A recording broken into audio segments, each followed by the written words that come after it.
I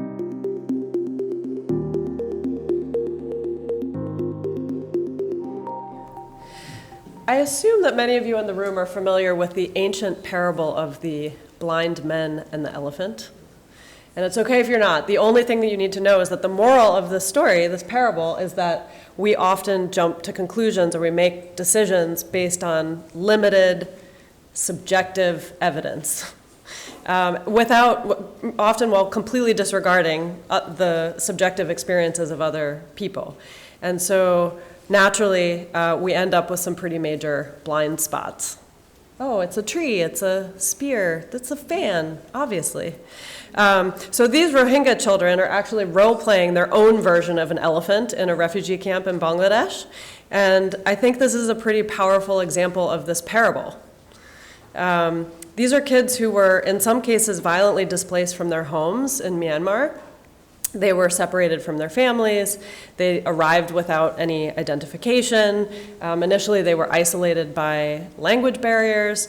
And there were all these organizations that really wanted to help them, but it took a long time for those organizations to figure out what their needs were, let alone their long-term needs and aspirations. But over time, groups like BRAC and Mercy Corps and UNHCR and others developed a deeper understanding of their needs. Of course, shelter and food in the short run, but then also education and psychosocial support, training, and then jobs for those who are old enough. But I really think that the elephant parable is relevant here because in the context of conflict and displacement, we're all especially blind. We're talking about it's hard to see the big picture when our vision is obscured by things like war, by remote and harsh environments, by movement within and across borders, and of course that feeling of urgency, like we need to respond to these conflicts right away, sometimes without having the evidence or the tools or the insights that we need to make good decisions. So I just wanted to say that in context like this, knowledge isn't just power, it actually can literally save lives. And unfortunately, conflict and displacement are global issues that are not going away anytime soon. The world sees between 20 and 50 armed conflicts each year. An active conflict in recent years has been triggering massive refugee flows, as you all know and have read about in the news. We reached a pretty grim milestone in May 2022. More than 100 million people are now forcibly displaced, which is the most ever. Of course, the war in Ukraine caused the fastest growing refugee crisis in Europe since World War II. This is exacerbated by things like food insecurity and climate change.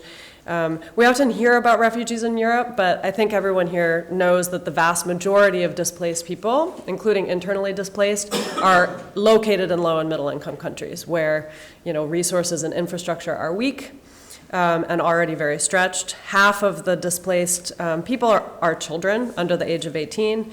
And I think just yesterday, DevEx reported that the money needed to support refugees has now grown to over $50 billion a year, which is now 5 times as much as last year.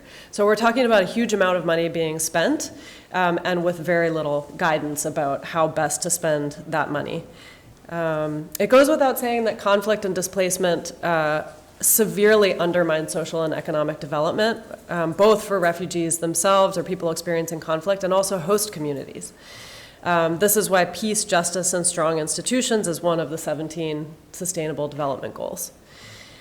With 3 out of 4 refugees displaced for at least 5 years, the humanitarian sector has undergone an important shift from providing these immediate basic needs to actually supporting human capital development, education, preventive health care, job training. They've also focused more on the prevention of conflict. So how can we build strong institutions and trust to try and avoid the need to respond to conflict in the first place? Combating misinformation is another big area. So this is a huge step in the right direction, but unfortunately there remains very little insights to guide the strategy. SIGA recently conducted an evidence review for the Hilton Foundation that turned up almost no rigorous evidence on early childhood development outcomes and youth employment in refugee settings. We're talking about very data sparse areas where people are living in temporary shelters, they're on the move, they're vulnerable.